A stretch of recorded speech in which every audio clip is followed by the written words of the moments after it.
Hello again everyone, and welcome back to another video. It was time that I would take another railfanning trip. This one I'd be heading down south to Folkston Georgia to spend a few days with my buddies Dakota and Christian. I would hit the road at about 6 a.m. on the morning of July 24th to get down there as early as possible, as it's about a 5-hour drive for me to get there. I would arrive in Folkston just after 11 a.m., but it would start out pretty slow as track work was happening between Waycross and Jesup, holding up everything for the morning.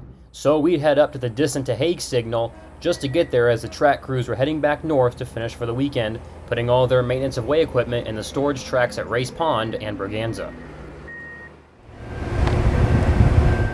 Now I have to say, this is probably the most maintenance of way equipment I have ever seen on the rails, as it took a good 10 minutes for all the equipment to roll through here.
With the track gang now out of the way for the rest of the day and the rest of the weekend, it was time to get some trains moving.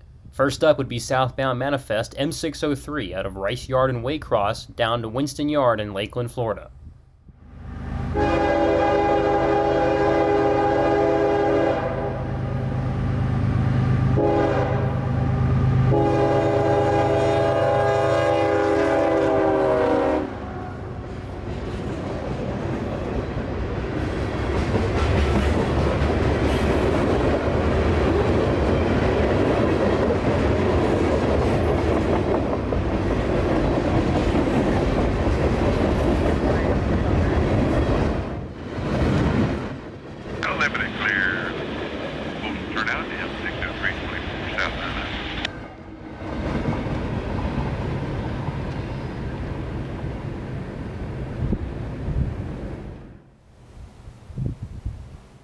Not far behind the M603 would be another southbound, this one being L795 headed to Moncrief Yard in Jacksonville.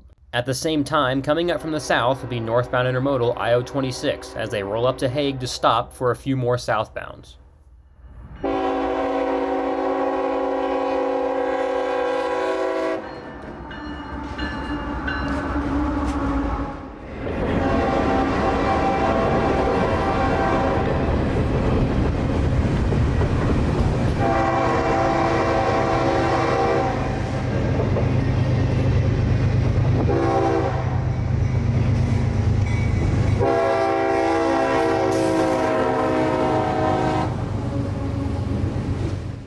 L795's leader, CSXT 5288, would be sporting a K5HLB horn. I believe that's one of the few that CSX has, and it's the first one I've ever heard on a CSX locomotive. It would only take a few minutes for 795 to roll by, and right behind him would be another southbound, this one being Priority Intermodal IO25, with probably the best lash-up of the day.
With the I-026 now headed towards Waycross and points north, coming up behind them running on approaches would be northbound mixed freight M442 out of Yeoman Yard in Tampa up to Waycross.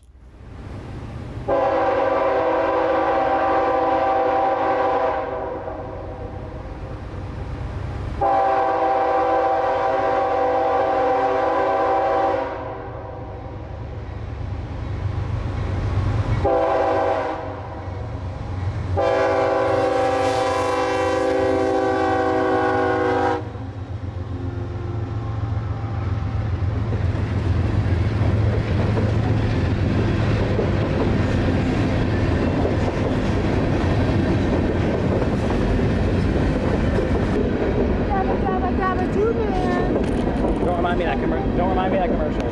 Huh? Don't remind me of that commercial. Okay.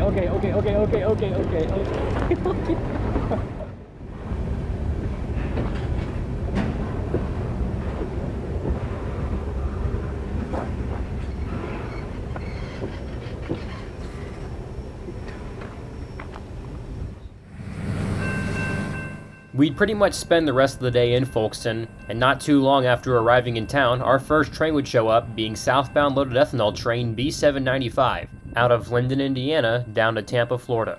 With 3 motors on the head end, this afternoon's 795 would be pulled by an AC 4400 and 2 GEVOs.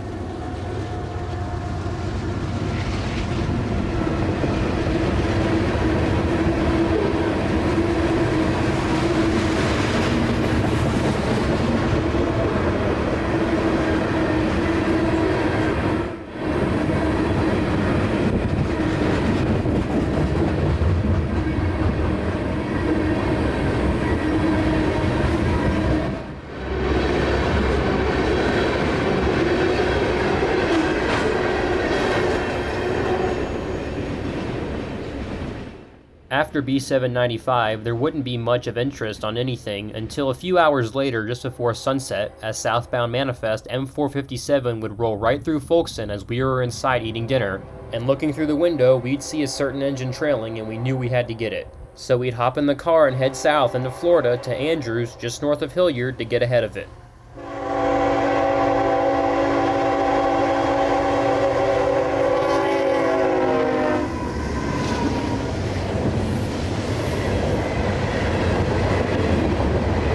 Trailing third on this night's 457 would be Ohio Central SD40 number 4022, headed for the Florida Northern Railroad in Newberry, Florida. If any of y'all want to see some Florida Northern operations, I highly recommend y'all going checking out Christian's channel, as he did a video on them a few months back, which I'll put a link to here in just a moment.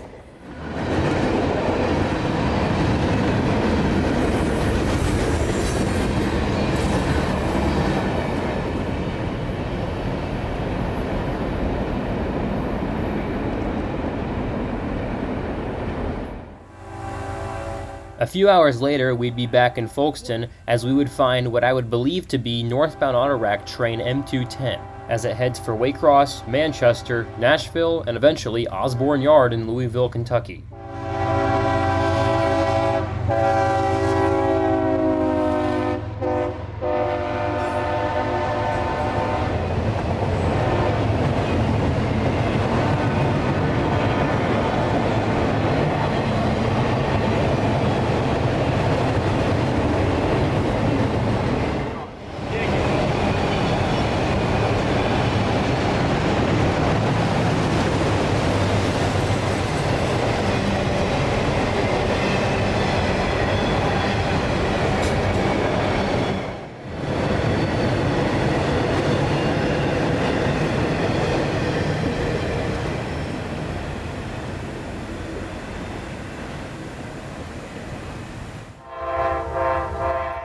The next morning, we're up early as Amtrak PO91 heads south for Miami.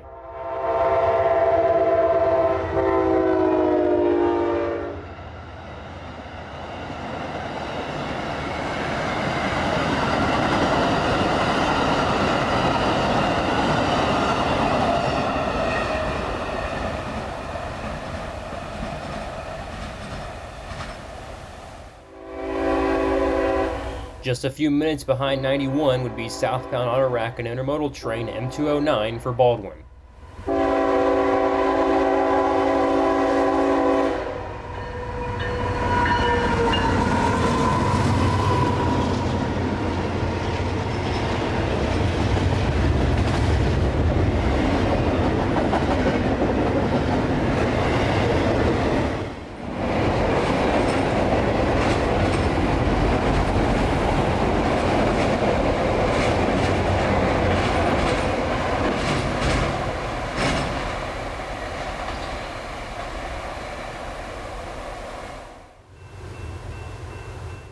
About 30 minutes later, up would come the counterpart to the B795 that we saw yesterday, B796, as it heads back north for Linden, Indiana.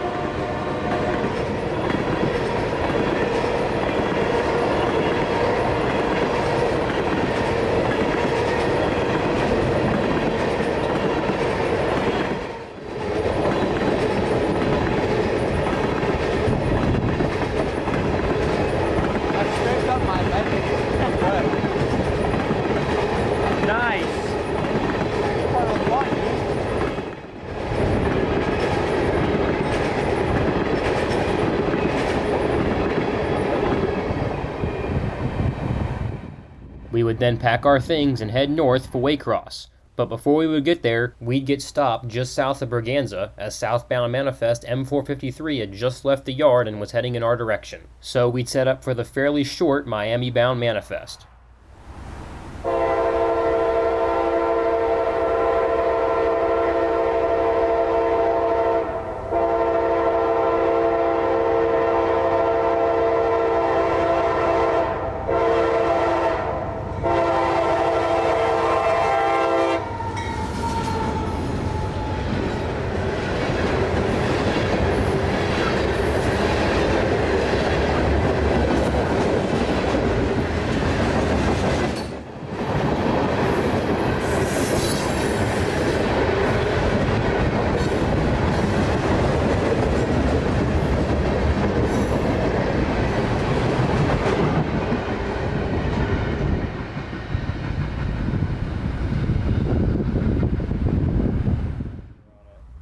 Arriving in Waycross, we'd meet a new friend and find southbound manifest M491 as they got their turn to enter Rice Yard with a GEVO and a CM44AC leading a high and wide load and a long string of mixed freight.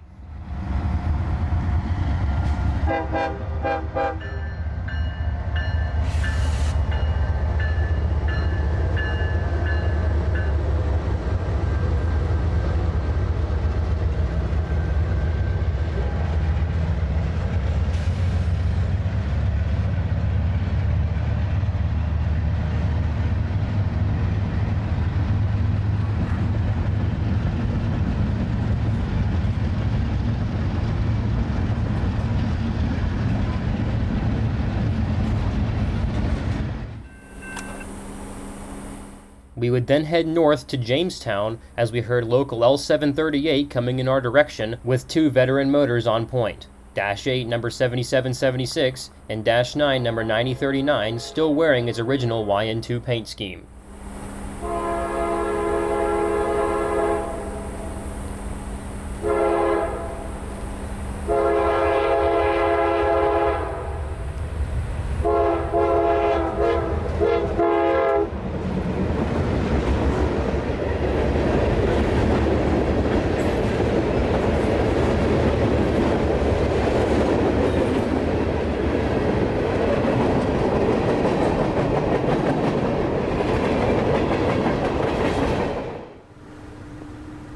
We would then follow the train up to Bolin to catch it one more time, beating it by just a few minutes, where the crew would acknowledge us again, giving us quite the show.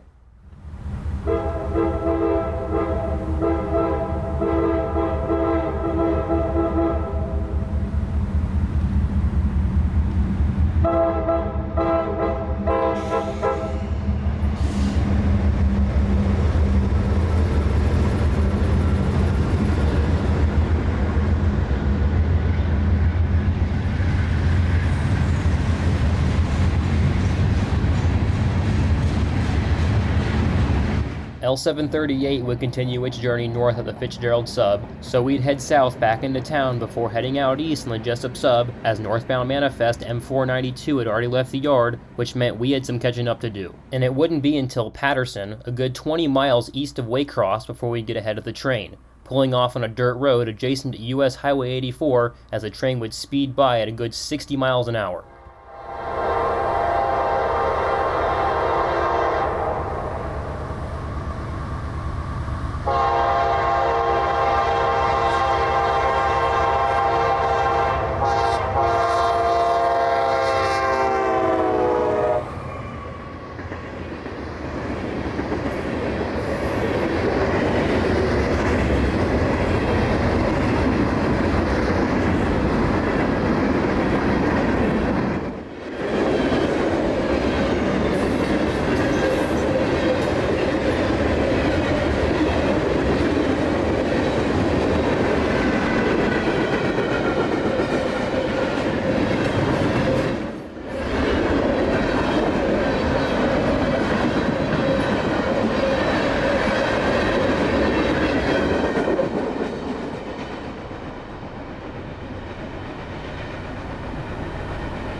Some more dirt roads and two-lane highways would lead us all the way back to the Descent to Hague signal, where we would find our next train of interest, southbound manifest M603.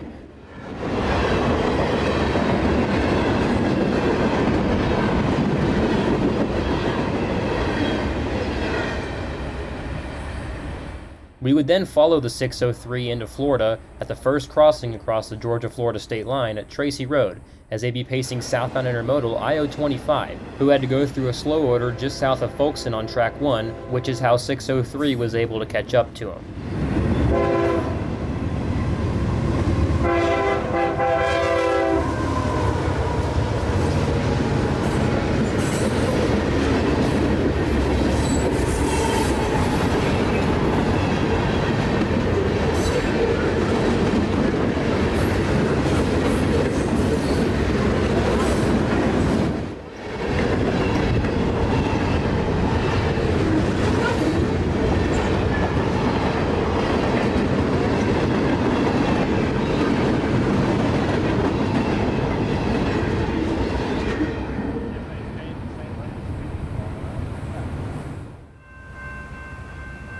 Next up would be southbound manifest M441 and northbound intermodal I-026, as they would meet right about here at Main Street, as 026 would get blocked by the 441.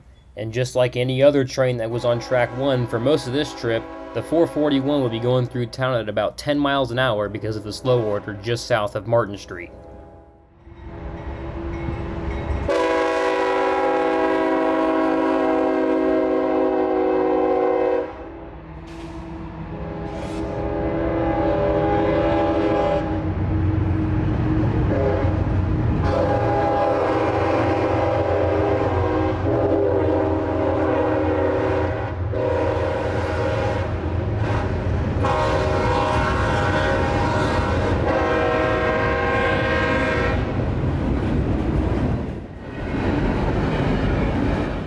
This was one of the very few instances that we saw a train using track 1 in Folkston during the slow order for most of the trip, as the dispatcher did everything in his power to route anything around it. There were a few times where track 1 wouldn't be used for hours on end, which would sometimes cause quite the traffic jam.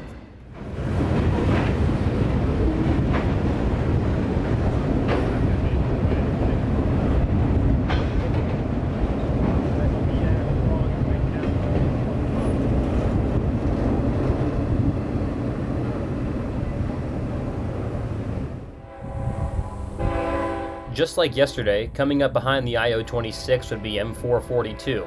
Today's 442 would have quite a nice lash-up, being one of the better ones of the trip, with two YN2 AC 4400s leading the charge north, and as we all know, this is becoming an increasingly rare occasion nowadays.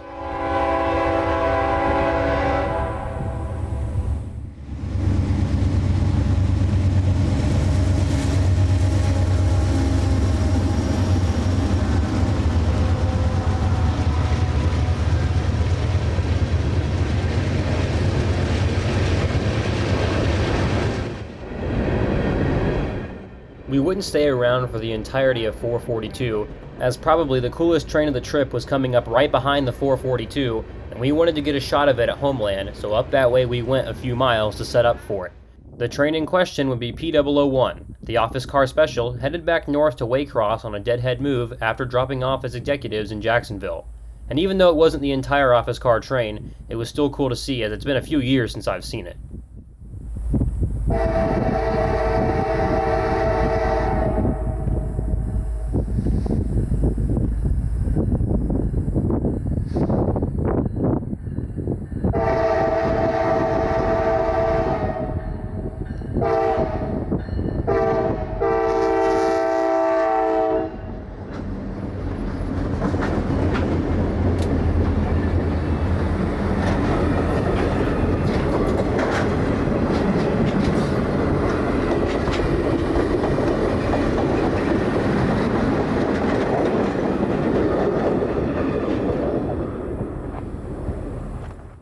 P001 was off north to Waycross, and back south we went into town, until a few hours later at sunset, when Dakota and I would head up the Nahunta sub to in between its namesake town and the sighting of Hortense to catch Amtrak 52 pulling off US 301 at Hoke Road as it flies through the backwoods of southern Georgia.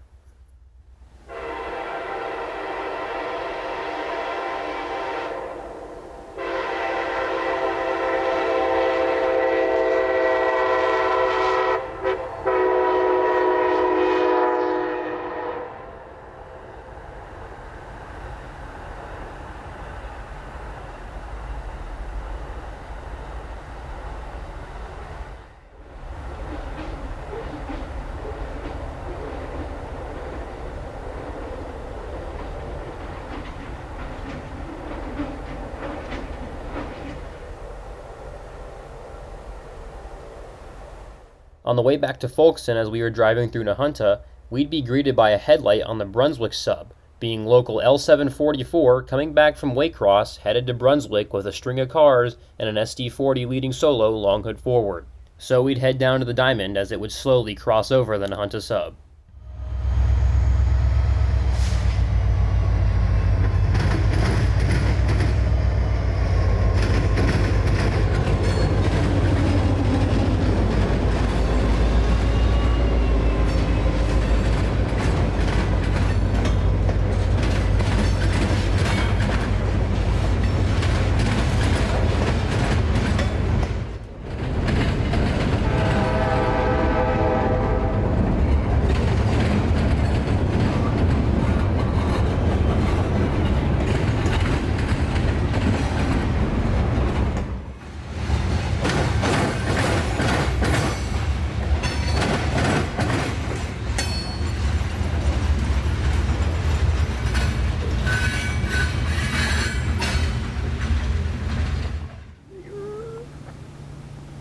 The next morning, we'd find ourselves at the control point of South Waycross, as we only had a few minutes to spare as a southbound train was coming in our direction, calling signals as M209 for Baldwin. South Waycross is one of a few spots where crew changes will occur for southbound trains that have just traversed the Fitzgerald sub and then are going to continue into Florida. However, this morning's 209 would not be stopping here, as they had a clear signal to proceed through at track speed.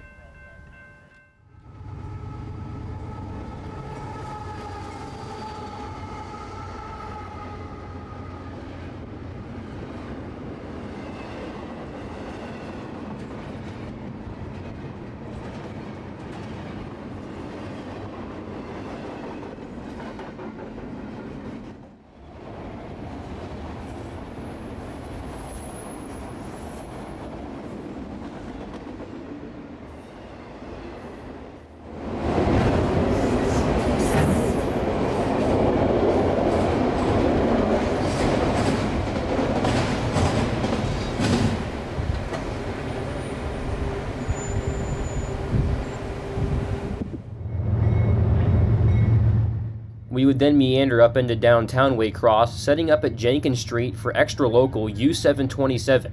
Normally symboled L727, this train runs out of here at Waycross up to Savannah and back. And even though this train is considered a local, some days it can be over 10,000 feet, and I think this day might have been one of those days, as it took the train a good 10 minutes to roll on into the yard. The signal at 727 is passing right now is the control point of South Y. He'd be given a restricting here as he'd be rolling on into one of the receiving tracks in Rice Yard. Here at South Wide, trains can either go into the yard like the 727, turn to the north and go up the Fitzgerald Sub, or turn to the south and go down the other portion of the Jesup Sub to Folkston. Only a handful of trains use the northern connection to get onto the Fitzgerald Sub, that being intermodals coming to and from Savannah a couple times a day. And what interests me the most about the northern connection is that its track speed is 25 miles an hour. So other than seeing trains going about 15 into the yard, you could actually catch a train going through town at pretty good speed, which I hope to document at some point. On the other hand, the south connection will every once in a while see a train that'll go south and then shove back north into Rice Yard. But at one time it actually was a lot busier. Up until the early 2000s there was no diamond, so every train coming down the Fitzgerald Sub that wasn't going into Rice Yard would branch off of the yard lead at Lang and come due south into town to connect with the Jesup Sub about 1,000 feet behind me before turning south on the south connection to go towards Folkston and point south.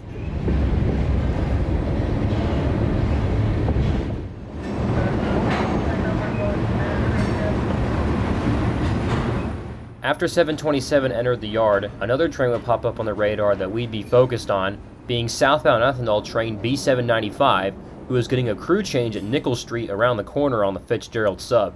Today's 795 would have some novelty power, being an AC-44 duo. So we'd head down to the south end of Braganza to the same spot we caught that M453 the day prior, as 795 barrels south towards Tampa. 9522, got a clear signal, south end Braganza, southbound, 578 out.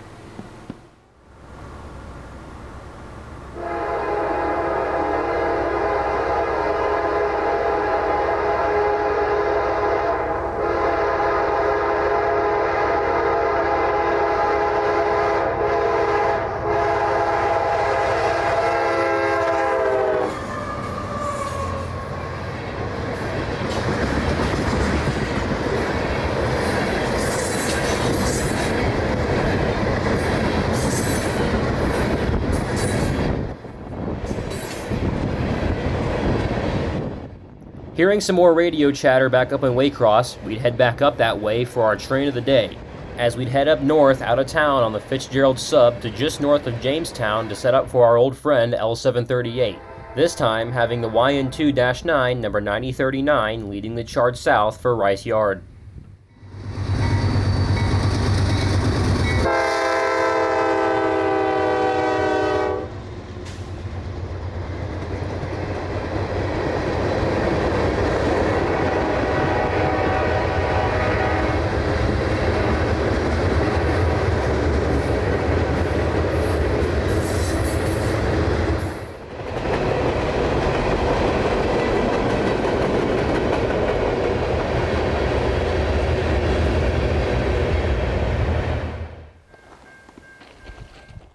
About 45 minutes later, we'd find ourselves pretty much in the middle of nowhere over on the Nahunta Sub at the north end of Hortense Siding.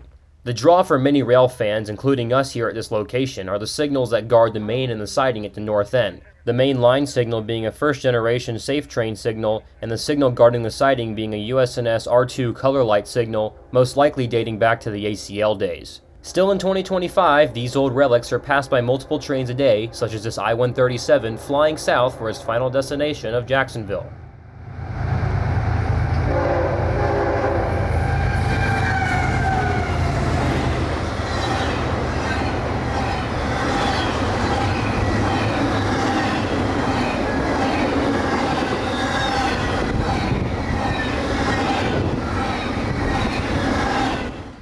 While we were at Hortense, northbound mixed freight M690 would be departing Rice Yard with quite the interesting lash-up. So once 137 cleared us here, we'd head north to Jesup, but the train would beat us there. So we'd continue north, leapfrogging it to Little Wissy, setting up for it as it goes through town on the double-track main.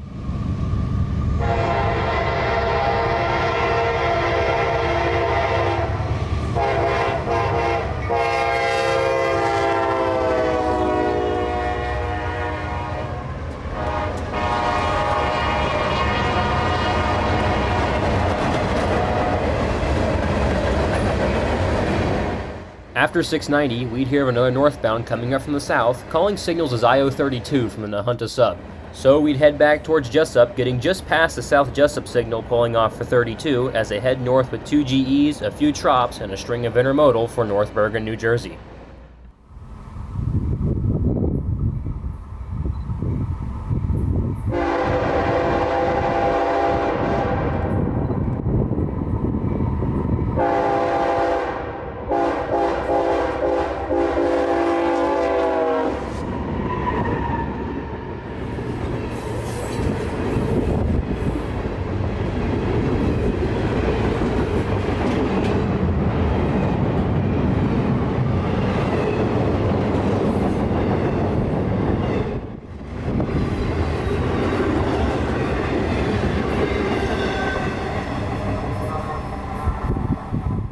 From then on, it was back to Folkston for pretty much the rest of the day, catching trains like this IO-26 right as we got back into town, and many others that I won't be including as we've seen them a few times and there really wasn't anything of interest on them.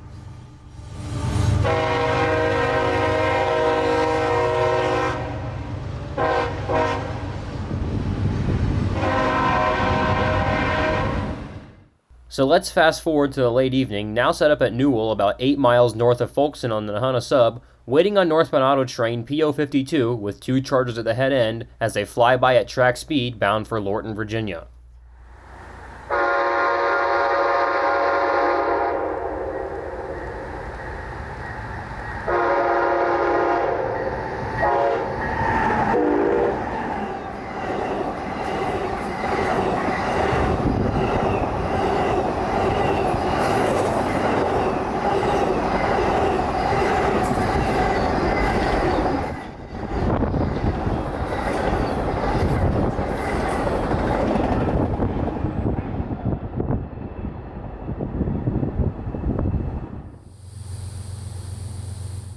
Now back in Folkston, there was another train I figured I should include. With the last lights of the day fading away, coming from the south would be northbound empty coal train EO40 from the Stanton Energy Center just outside of Orlando up to Evansville, Indiana.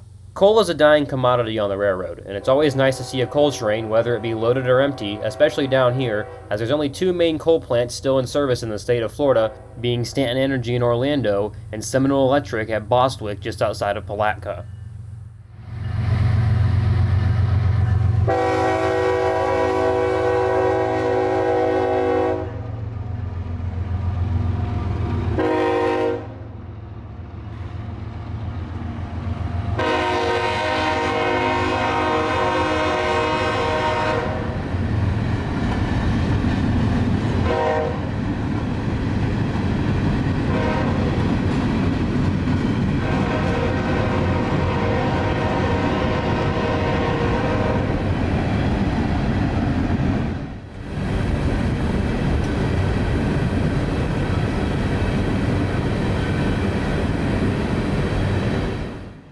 This would be it for the rest of the night, as we'd be getting up really early to have as much time as possible trackside tomorrow for our final day.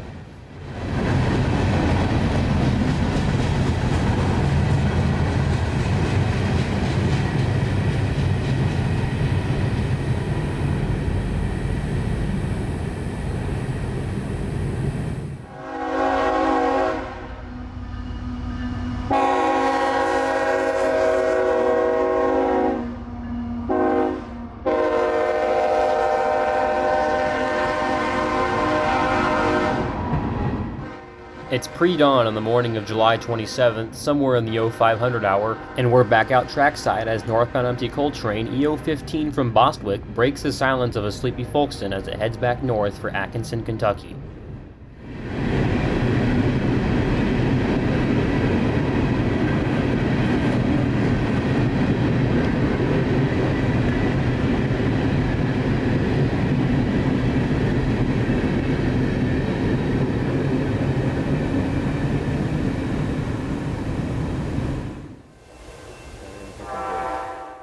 Next up would be the southbound auto train PO53, and even though it's not bright just yet, some passengers may already be awake getting some coffee and breakfast before getting ready to pack up to disembark the train once they reach their final destination at Sanford.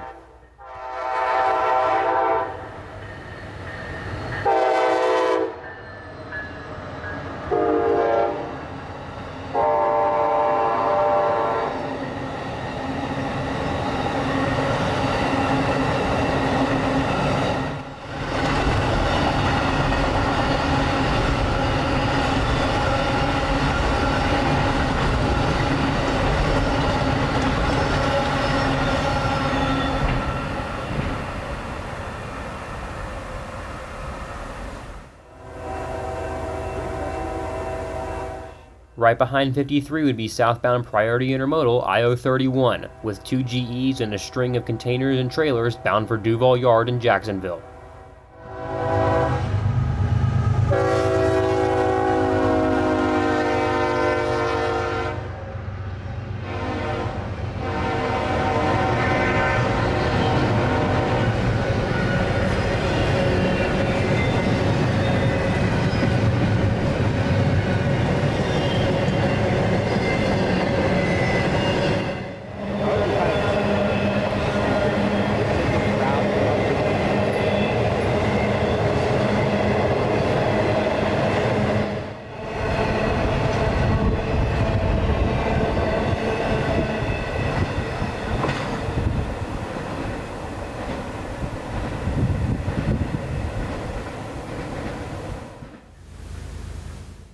Next up would be local turn job L795 out of Rice Yard and Waycross down to Moncrief and back.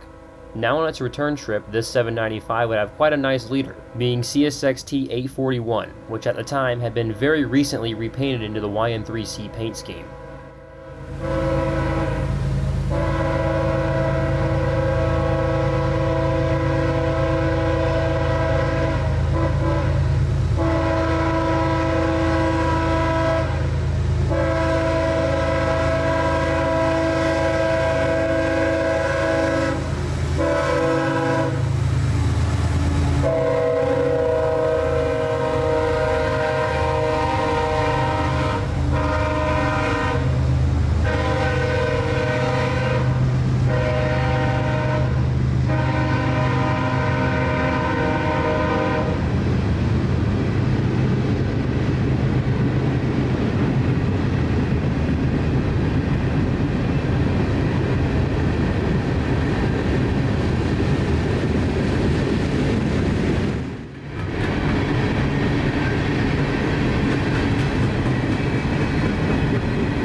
"5:58 a.m. Now it's Amtrak 91's turn to roll through downtown Folkston on its way south toward its Jacksonville station stop.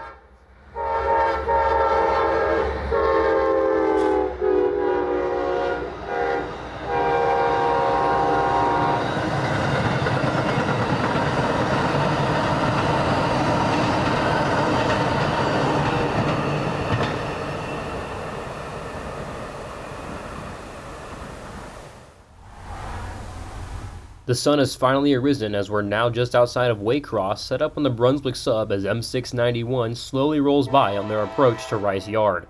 This morning's 691 would draw us up here as it had a flared radiator SD70 Mac and an AC 4400 as power.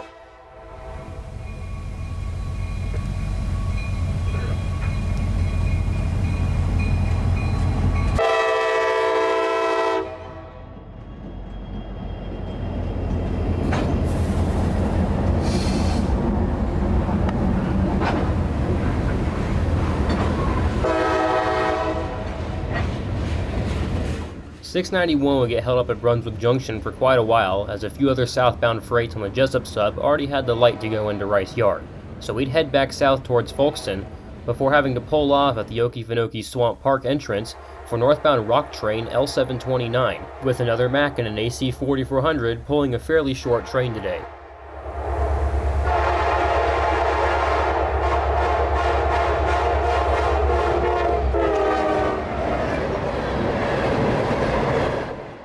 Milepost 594.7. No defects. No defects. Total X136. End of transmission.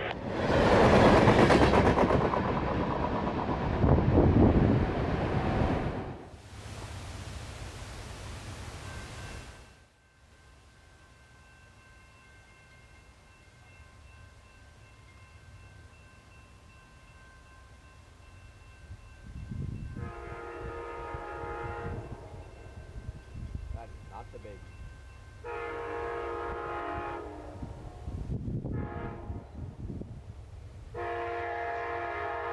It's well worth documenting.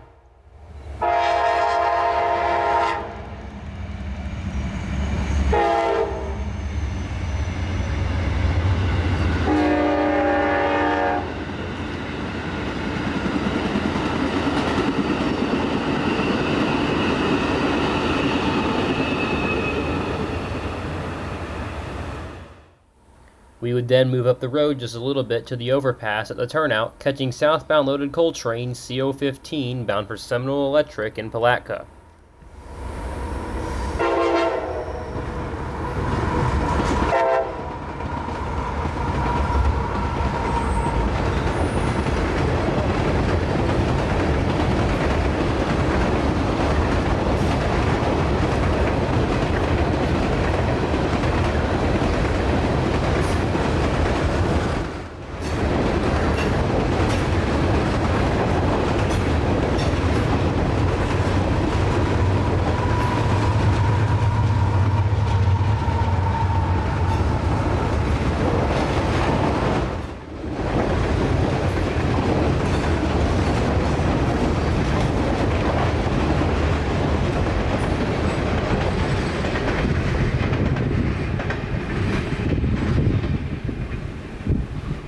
We would then spend the rest of our final afternoon in downtown Folkston catching many trains, starting out with southbound intermodal I-137.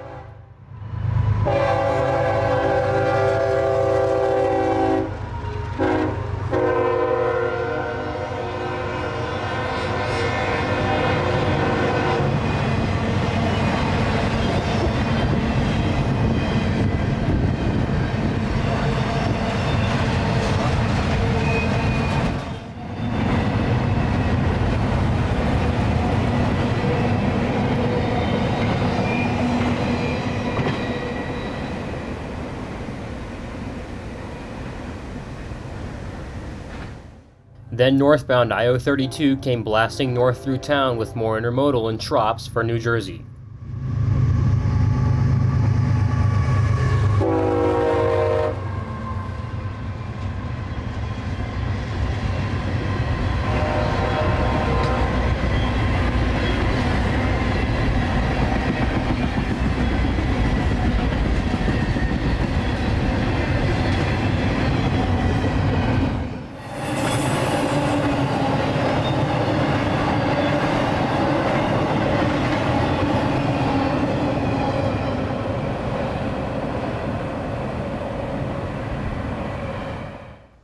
Next up was M442 as they head back north for Waycross with the same lash up from the B795 the day prior, now with the YN2 leading.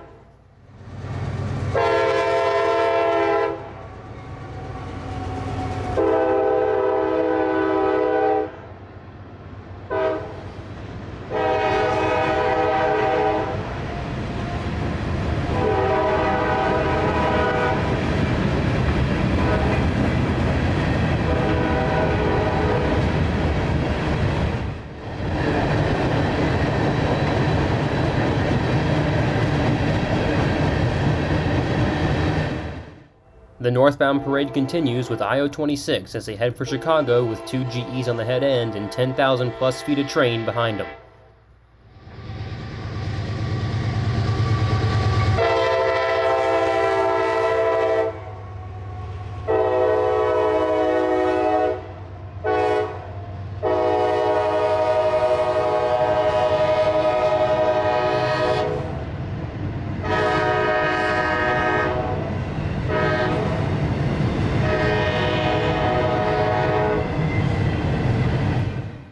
The last northbound will be loaded phosphate train B225 from down in Mulberry, Florida up to Cicero, Illinois with 3 GEVOs on the head end this afternoon.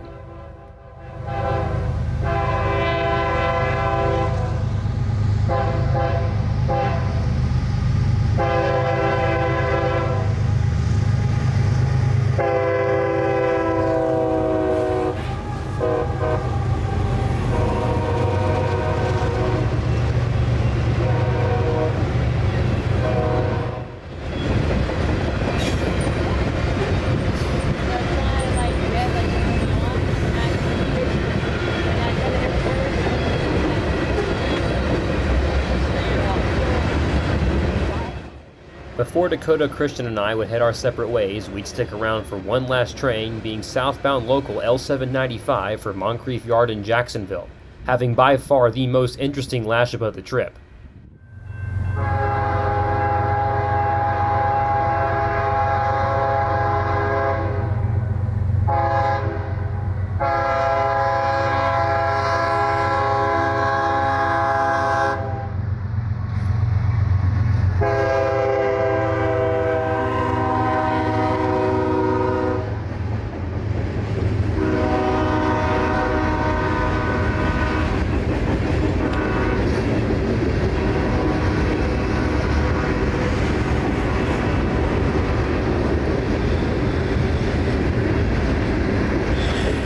795 with its crazy lash up along with Dakota and Christian would be heading on south, and I'd be heading back north towards home.